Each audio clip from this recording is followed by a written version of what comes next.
নমস্কার বন্ধুরা, আমি শিবপ্রসাদ মুখোপাধ্যায় গীতামৃত সিরিজের নতুন ভিডিওতে আপনাদেরকে স্বাগত জানাই। এই সিরিজে আমি শ্রীমদ্ ভগবত গীতাকে জলের মতো সহজভাবে আপনাদের কাছে উপস্থাপন করবার চেষ্টা করি, যাতে সমাজের প্রতিটি মানুষ এই গীতার অমৃতকে আস্বাদন করতে সমর্থ হন। সে কারণেই আমার এই ছোট্ট প্রচেষ্টা। আমি ইতিমধ্যেই গীতার প্রথম 3টি অধ্যায় ও চতুর্থ অধ্যায়ের প্রথম 20টি শ্লোক আলোচনা করেছি, যার লিঙ্ক আমি নিচে ডেসক্রিপশনে দিয়ে দেবো। অবশ্যই ভিডিওগুলি দেখাবার অনুরোধ থাকলো। আজকে আমি পরবর্তী 10টি শ্লোক সম্পর্কে আলোচনা করতে চলেছি।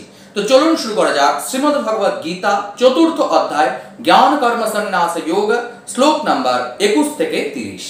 আজকের আলোচনা শুরু করবার পূর্বে পূর্ববর্তী ভিডিওতে আমরা যেটা জেনেছি সেটা একটু সংক্ষেপে জেনে নেওয়া আবশ্যক। পূর্ববর্তী ভিডিওতে আমরা জানতে পেরেছি ভগবান শ্রীকৃষ্ণ বলেছেন যে যখনই ধর্মের গ্লানি ঘটে এবং অধর্মের বৃদ্ধি হয় তখনই তিনি নিজেকে সৃষ্টি করেন এবং পাপী ব্যক্তিদের বিনাশ করেন এবং যারা সাধু ব্যক্তি তাদের পরিত্রাণ করেন। এখন কিভাবে বিভিন্ন মানুষ আমরা সঠিকভাবে সঠিক পথে ধর্মের পথে চলতে পারি তার বিচার বিশ্লেষণকালে ভগবান শ্রীকৃষ্ণ অর্জুনকে বলার মাধ্যমে সমাজের প্রতিটি মানুষকে বলেছে যে কর্ম, বিকর্ম ও অকর্ম তত্ত্ব বিষয়ে আমি এখন আলোচনা করতে চলেছি। এবং সেখানে তিনি স্পষ্টই বলেছেন যে যিনি মনের সমস্ত আসক্তি, কামনা, বাসনাকে দূর করে দিয়ে শুধুমাত্র পরমাত্মার প্রতি একাত্মভূত হতে পারেন তিনি একমাত্র ব্রহ্ম লাভ করতে পারেন। পরবর্তী শ্লোক অর্থাৎ 21তম শ্লোক থেকে আজকে আলোচনা শুরু করা হচ্ছে। তো 21তম শ্লোকে ভগবান শ্রীকৃষ্ণ বলছেন নিরাশীয়ত চিত্তাত্মা ত্বত্ত সর্ব পরিগ্রহ শরীরম কেবলম কর্ম কুর্বন্যাপ্নোতি কিলবিষম। অর্থাৎ যার অন্তঃকরণ এবং ইন্দ্রিয়াদি সহ শরীর স্ববশে রয়েছে এবং যিনি সকল প্রকার ভোগ্য সামগ্রী ত্যাগ করেছেন সেই রূপ আশারহিত ব্যক্তি শুধুমাত্র শরীর ধারণের উপযোগী কর্ম করলেও কোন রূপ পাপের ভাগী হন না। অর্থাৎ যে ব্রহ্মজ্ঞানী ব্যক্তি বা যিনি ব্রহ্মকে জানতে চান এমন কোন মানুষ যিনি কিনা নিজের অন্তঃকরণ এবং ইন্দ্রিয়াদি অর্থাৎ বাহির দেশ, আমাদের শরীরে দুটি ভাগ রয়েছে। ভগবান শ্রীকৃষ্ণ দ্বিতীয় অধ্যায়ে আলোচনা করেছেন, একটি হলো নিত্য, একটি হলো অনিত্য। অর্থাৎ আমাদের এই দেহটি হলো অনিত্য, কারণ এই দেহটির জন্ম এবং মৃত্যু রয়েছে। কিন্তু আমাদের শরীরের ভেতরে যে আত্মারূপে পরমাত্মা অবস্থান করছেন তিনি হলেন নিত্য, কারণ তার জন্ম এবং মৃত্যু নেই। তিনি শুধুমাত্র আমাদের এই দেহটিকে চেঞ্জ করে থাকেন বারবার।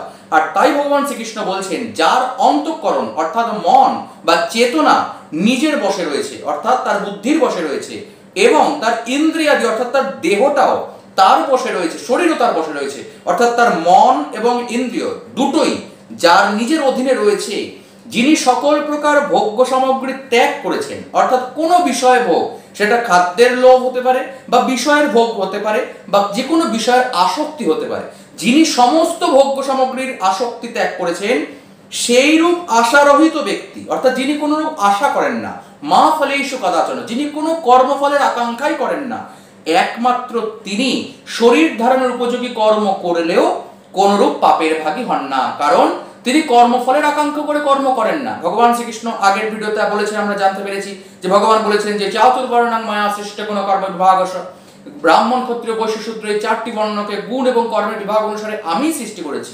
কিন্তু হে অর্জুন, তুমি জানবে এদের সৃষ্টি করলেও এই কর্মের কর্তা হলেও আমি অকর্তা। কেন?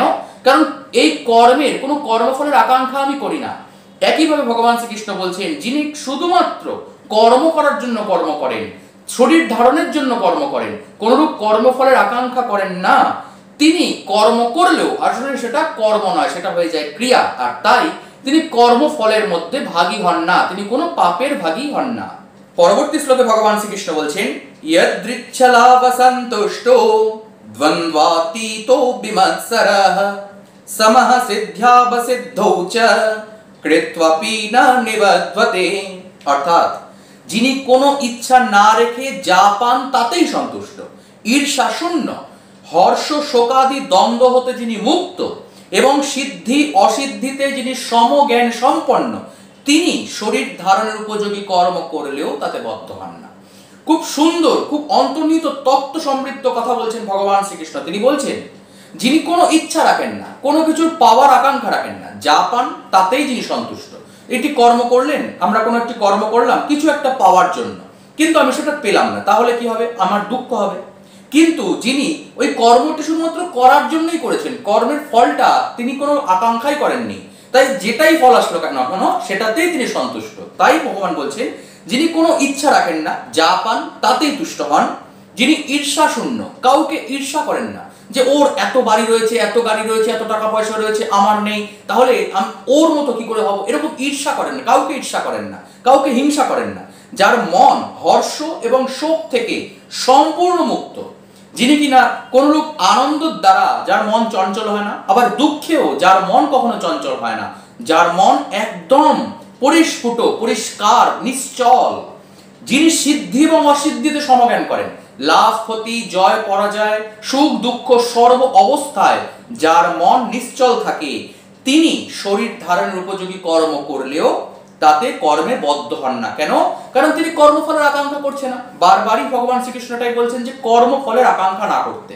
প্রতিটি শ্লোকে ভগবান শ্রীকৃষ্ণ বারবার এই একটাই কথা বলছেন যে কর্মফলের আকাঙ্ক্ষা যিনি করেন তিনি কর্মফলে আবদ্ধ হন, যার ফলে এই জন্মময় বা দুঃখময় এই সাগরে আমাদের আবার জন্ম লাভ করতে হয়। কিন্তু যিনি নিষ্কাম কর্ম করেন তিনি জন্ম মৃত্যু রহিত হয়ে যান, তিনি পরমাত্মাতে বিলীন হয়ে যান, কারণ কোনো কর্মফলই তাকে বাঁধতে পারে না। তাই জন্য পুণ্য বা পাপ কোনো কিছুই তাকে বাঁধতে পারে না, তিনি মুক্তি লাভ করেন। গত সঙ্গস্য মুক্তস্ব জ্ঞানবস্থিত চেতসঃ যজ্ঞয়াচরতঃ কর্ম সমগ্রম প্রবিলীয়তে। অর্থাৎ যিনি সর্বতোভাবে আসক্তি বর্জন করেছেন, সম্পূর্ণভাবে আসক্তি বর্জন করেছেন, কোনরূপ আসক্তি তার মধ্যে নেই। কোনো বিষয়ভোগের আসক্তি হতে পারে, বা নেশাজাত বা তামাকজাত উপকরণের আসক্তি হতে পারে, বা সিনেমা দেখা, বই পড়া, যে কোনো বিষয়ের আসক্তি যিনি সর্বতোভাবে বর্জন করেছেন, যিনি দেহের অভিমান বা অহংবোধকেও নিশ্চল করেছেন, যার মধ্যে অহং, আমার বাড়ি, আমার গাড়ি, আমার টাকা, আমার পয়সা, আমার মোবাইল, এই আমিত্ব যিনি সম্পূর্ণরূপে নষ্ট করতে পেরেছেন, এবং যার চিত্ত নিরন্তর পরমাত্ম তত্ত্বে স্থিত, যিনি সর্বদাই জ্ঞান অর্জনের জন্য মুখে পিঙ্কি হয়ে রয়েছে, শুধুমাত্র পরম ব্রহ্মকে জানার চেষ্টা করছেন, জ্ঞানের মাধ্যমে হোক বা যে কোনো পথেই হোক না কেন, কেবলমাত্র যজ্ঞ সম্পাদনের উদ্দেশ্যে যিনি কর্ম করেন।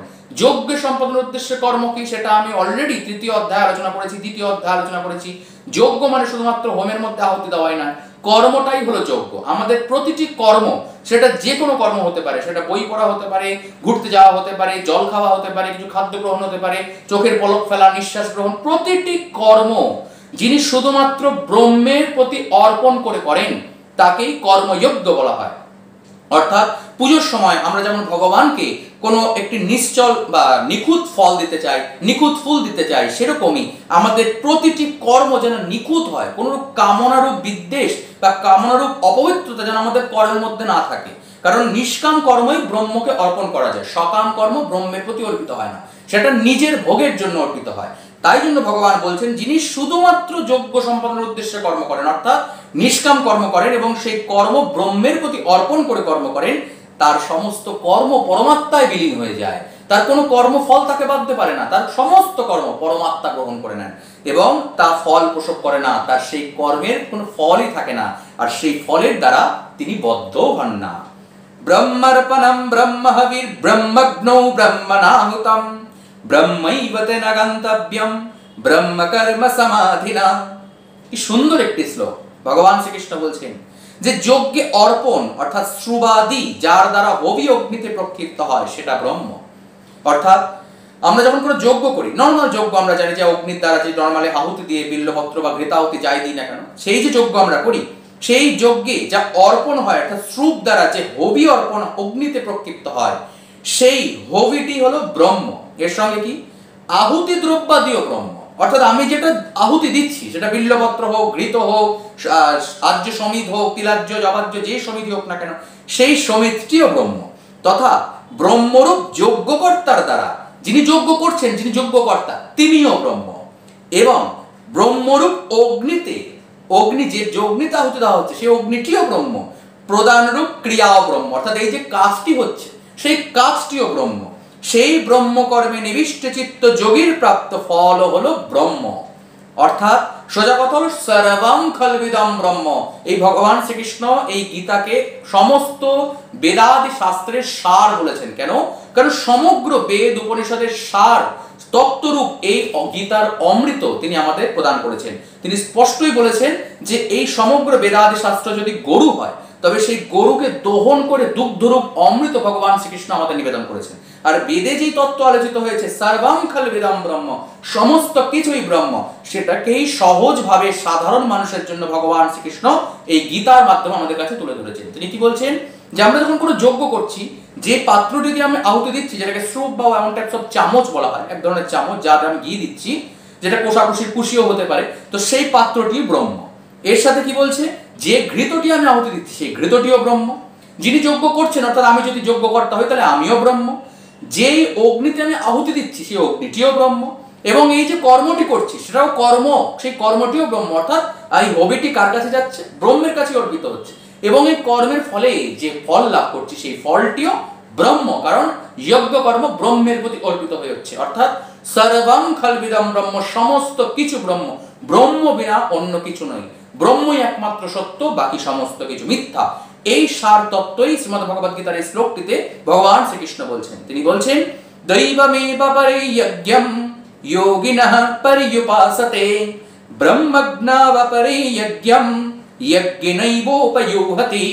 অর্থাৎ অন্যান্য যোগীগণ দেবপূজারূপ যজ্ঞের যথাযথ অনুষ্ঠান করেন এবং অন্য কোন যোগী পরম ব্রহ্ম পরমাত্মারূপ অগ্নিতে অভেদ দর্শন রূপ যজ্ঞের দ্বারা আত্মরূপ যজ্ঞের আহুতি প্রদান করেন। অর্থাৎ ভগবান শ্রীকৃষ্ণ বলছেন যে সাধারণ যারা যোগী, সাধারণ আমাদের মতো যারা সাধারণ মানুষ, তারা দেব পূজায় বিভিন্ন যজ্ঞ কর্ম করে, কিন্তু যিনি নিজের আত্মকে ব্রহ্মের প্রতি আহুতি দিতে পারেন, সেই ব্রহ্মরূপ অগ্নিতে যিনি নিজের আত্মকে, নিজের অহংবোধকে আহুতি দিয়ে দেন, তিনি সেই আত্মরূপ যজ্ঞের আহুতি প্রদান করেন এবং অগ্নিতে অভেদ দর্শনরূপ যজ্ঞ করেন। অর্থাৎ নিজের আত্মা এবং সেই পরমাত্মার প্রত্যে তিনি অভেদ দর্শন করেন। আর তাই নিজের আত্মকে, অর্থাৎ অহংবোধকে বা নিজেকে, নিজের আত্মকে সেই পরমাত্মারূপ অগ্নিতে যিনি আহুতি রূপে প্রদান করে দেন। তিনি আরো বলছেন, শ্রোত্রাদীন্দ্রিয়াণ্যন্যে সম্যগগ্নিষু জুহতি শব্দাদীন বিষয়ানন্য ইন্দ্রিয়াগ্নিষু জুহতি সর্বানিন্দ্রিয়কর্মাণি প্রাণকর্মাণি চ পরে আত্মসংযমযোগগ্নৌ জুহতি জ্ঞানদীপিতে। অর্থাৎ অন্য যোগীগণ শ্রোত্রাদি সমস্ত ইন্দ্রিয়কে সংযম রূপ অগ্নিতে আহুতি দেন এবং অপর যোগীগণ শব্দাদি সমস্ত বিষয়কে ইন্দ্রিয় রূপ যজ্ঞের অগ্নিতে আহুতি দেন। অন্য যোগীগণ সমস্ত ইন্দ্রিয়ের কর্ম এবং প্রাণের সকল কর্ম জ্ঞানের দ্বারা প্রকাশিত আত্মসংযম রূপ যোগ অগ্নিতে আহুতি প্রদান করেন। অর্থাৎ যারা এক এক ধরনের যোগী এক এক রকম ভাবে এই যজ্ঞ কর্ম সম্পাদন করেন। কোন কোন যোগী আছেন যারা শ্রোত্রাদি সমস্ত ইন্দ্রিয়কে, যারা নিজের সমস্ত ইন্দ্রিয়কে সংযম রূপ যজ্ঞ করেন, নিজের সমস্ত ইন্দ্রিয়ের লোভ লালসা কামনা বাসনাকে সংযম রূপ যজ্ঞ করেন কিছু যোগী। অর্থাৎ তারা সংযম রূপ অগ্নিতে নিজের ইন্দ্রিয়কে আহুতি দেন। আবার অপর কিছু যোগী যারা শব্দাদি বিষয়কে ইন্দ্রিয় রূপ অগ্নিতে আহুতি দেন, শব্দসমূহকে, বিষয় ভোগের বিভিন্ন কামনা বাসনাকে নিজের ইন্দ্রিয় রূপ অগ্নিতে কিছু মাত্র আহুতি দেন। আবার অন্য কিছু যোগী যারা সমস্ত ইন্দ্রিয়ের কর্ম এবং প্রাণের সকল কর্ম জ্ঞানের দ্বারা প্রকাশিত আত্মসংযম রূপ অগ্নিতে আহুতি প্রদান করেন। অর্থাৎ সেই সচ্চিদানন্দ পরমাত্মা ভিন্ন অন্য কারোর বিষয়ে যিনি চিন্তা করেন না, নিজের সমস্ত ইন্দ্রিয় কর্ম এবং প্রাণের সমস্ত ইন্দ্রিয় কর্মফলের আকাঙ্ক্ষা ত্যাগ করে যিনি আত্মসংযম রূপ সেই পরমাত্মায় আহুতি দিয়ে দেন। অর্থাৎ বিভিন্ন যোগী বিভিন্ন পথে সেই ব্রহ্মকে জানতে সচেষ্ট হন, কিন্তু যে যেভাবেই জানুক না কেন তারা আসলে সেই ব্রহ্মতেই সমর্পিত হয়ে কর্ম করে থাকেন। দ্রব্যযজ্ঞস্তপোযজ্ঞা যোগযজ্ঞস্তথা পরে স্বাধ্যায় জ্ঞানযজ্ঞশ্চ ইয়তয়ঃ সংসিতব্রতাঃ। অর্থাৎ কেউ কেউ দ্রব্য দান রূপ যজ্ঞ করেন, বিভিন্ন মানুষ, সাধারণ মানুষ বিভিন্ন রূপ যজ্ঞ করেন। কেউ কেউ বিভিন্ন দ্রব্য দান যজ্ঞ করেন, কেউ কেউ টাকা পয়সা, খাদ্য সামগ্রী, উপঢৌকন থেকে শুরু করে বস্ত্র, বাসস্থান, বিভিন্ন জিনিস দান করেন এবং এই দান রূপ যজ্ঞ তিনি করে থাকেন। কেউ কেউ তপস্যা রূপ যজ্ঞ করেন, অর্থাৎ জ্ঞান আহরণের মাধ্যমে তিনি ব্রহ্মকে জানতে সচেষ্ট হন, এরকম তপস্যা করেন। কেউ কেউ যোগ রূপ যজ্ঞ করেন, যোগের মাধ্যমে তিনি ব্রহ্মকে জানতে সচেষ্ট হন। আবার অহিংসাতি দৃঢ়ব্রতধারী যত্নশীল অনেক ব্যক্তি স্বাধ্যায় রূপ জ্ঞান যজ্ঞ করেন। কিছু কিছু যারা শ্রেষ্ঠতর তারা কি যজ্ঞ করেন, তারা অহিংসাতি দৃঢ়ব্রত হন, হিংসা থেকে সম্পূর্ণ দূরে চলে যান এবং স্বাধ্যায় রূপ স্বযুক্ত অধ্যয়ন, নিজেকে জানার মাধ্যমে অর্থাৎ জ্ঞানের দ্বারা, আত্মতত্ত্ব জ্ঞানের দ্বারা পরমাত্মাকে জানার চেষ্টা করেন নিজেকে জানার মাধ্যমে। কারণ তারা, আমরা ভগবান শ্রীকৃষ্ণ শুরুতেই বলেছেন নবদ্বারে পুরে দেহে নিত্যসত্তা শরীরিণা, এই নবদ্বার যুক্ত দেহে আমি সর্বদা অবস্থান করছি, অর্থাৎ আমাদের দেহের মধ্যেই পরমাত্মা অবস্থান করছে। তাই আমি যখন সর্বতভাবে নিজেকে জানতে সচেষ্ট হই, আমি যখন বুঝতে পারি আমার দেহটা আমি নই, আমার অহংবোধটা আমি নই, আমার ইন্দ্রিয়ের কামনা বাসনাগুলো আমার লক্ষ্য নয়, আমার লক্ষ্য হলো আমার আত্মা, আমার পরিচয় আমার আত্মা, আমার মূল লক্ষ্য হলো সেই পরমাত্মায় একাত্মীভূত হওয়া। এই জ্ঞান আহরণের মাধ্যমে, জ্ঞান যজ্ঞের মাধ্যমে সেই দৃঢ়ব্রতধারী মানুষ জ্ঞান যজ্ঞ করেন, অর্থাৎ বিভিন্ন মানুষ বিভিন্ন রূপ যজ্ঞ করেন। अपाने योहते प्राणं प्रणेयपानं तथा परे प्राणपानगतिरुद्ध्वा प्राणायामपरायणाः अपरे नियताहारः प्राणन् प्रणेशो योहति सर्वेप्येते यज्ञविदो यज्ञक्षपितकल्मषाः। অর্থাৎ অন্যান্য বিভিন্ন যোগীগণ অপান বায়ুতে প্রাণবায়ু আহুতি দেন, সেইরূপ কেউ আবার প্রাণবায়ুতে অপান বায়ুর আহুতি দেন। আবার কোন নিয়মিত আহারী যোগী প্রাণায়াম পরায়ণ হয়ে প্রাণ ও অপানের গতিরুদ্ধ করে প্রাণকে প্রাণে আহুতি দেন। যজ্ঞের দ্বারা অপগত পাপ, এই সকল যোগী হলেন যজ্ঞ সমূহের জ্ঞাতা। অর্থাৎ বিভিন্ন রূপ যে যজ্ঞ হচ্ছে, সেরকম যজ্ঞের বিভিন্ন উদাহরণ ভগবান শ্রীকৃষ্ণ অর্জুনকে বলার মাধ্যমে সমাজের প্রতিটি মানুষকে বলছেন। তিনি কি বলছেন, এখানে একটু দেহ তত্ত্ব আলোচিত হয়েছে, এটাকে আমি সাধারণভাবে সবার উপযোগী তত্ত্ব হিসেবে কতটুকু বর্ণনা করতে পারবো আমি জানি না, সহজভাবে আমি উপলব্ধি করার চেষ্টা করছি। কারণ ডিটেইললি এটাকে উপলব্ধি করার বিষয়, এটা ব্যাখ্যা করার বিষয় না, এটা যোগের বিষয়। তো বলছে আমরা যেটা শ্বাস নিচ্ছি, শ্বাস গ্রহণ করছি, নিঃশ্বাস, সেটা হলো প্রাণবায়ু। যেটা আমি নিঃশ্বাস ত্যাগ করছি সেটা হলো অপান বায়ু। তো বলছে কিছু কিছু যোগীগণ অপান বায়ুতে প্রাণবায়ুকে আহুতি দেন। এটা কিভাবে হয় সেটা দেহতত্ত্ব বা যোগের মাধ্যমে বোঝা যায়। কেউ কেউ প্রাণবায়ুতে অপান বায়ুকে আহুতি দেন, অর্থাৎ নিঃশ্বাসের মধ্যে কেউ প্রশ্বাসকে আহুতি দেন, কেউ প্রশ্বাসের মধ্যে নিঃশ্বাসকে আহুতি দেন।